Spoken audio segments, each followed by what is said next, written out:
Naramdaman rin ang epekto ng malakas na ulan sa Cebu kung saan nagdulot ito ng pagbaha sa maraming lugar at landslide.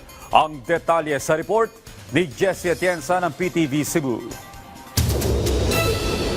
Bumigay ang isang bahagi ng bundok sa Barangay Lagtang sa Talisay City sa Cebu matapos ang walang tigil na buhos ng malakas na ulan dahil dito hindi makatawid ang mga motorista papunta sa kabilang bahagi ng daan.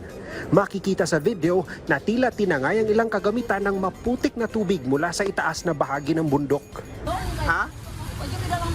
Napilitan namang bumili ng bagong payong si Aling Cristina matapos inabutan ng malakas na buhos ng ulan sa uptown area ng lungsod ng Cebu. Kakagaling lang niya magpalaboratory sa isa sa mga diagnostics clinic sa lugar. Kabilang siya sa mga na-stranded na mga commuter. Kanina ro ay agi manawa lagi sir ay kabalik-balik na ako sa kong agi. Lahat ako balik ko payong oh.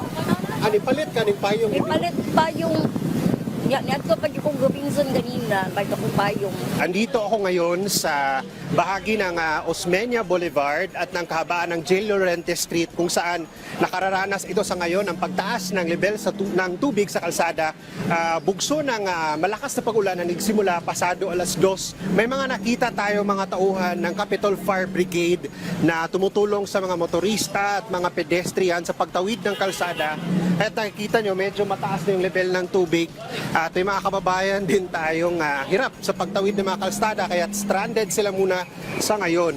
At ito yung ginagawa nila, minamanduhan din nila yung takbo ng mga sasakyan para makatawid ng maayos dahil sa patuloy na pag-ulan at pagtaas ng tubig dito sa kabaan ng Osmeña Boulevard at ng J. Llorente Street.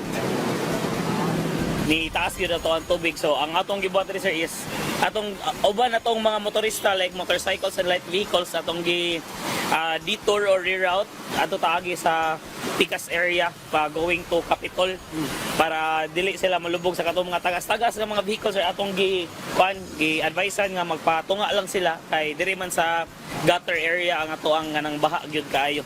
Kaya magpalabang po taog mga pedestrians. Sa downtown area, abot tuhod naman ang taas ng tubig baha na nakakaperwisyo sa mga commuter. May ilan, sumakay naman sa kalesa para lang makatawid sa baha. Nagsagawa naman ng rescue operation sa mga residente ang Cebu City Disaster Risk Reduction and Management Office sa Barangay Mabolo. Matapos malubog sa baha ang mga bahay, isinakay ang mga individual sa mga sasakyan at inilipat sa ligtas na lugar. Sinuspindi naman ng LGU ng Cebu City ang lahat ng night classes sa mga pampublikong paaralan. Mula sa PTV Cebu, Jessie Atienza para sa Pambansang TV sa Bagong Pilipinas.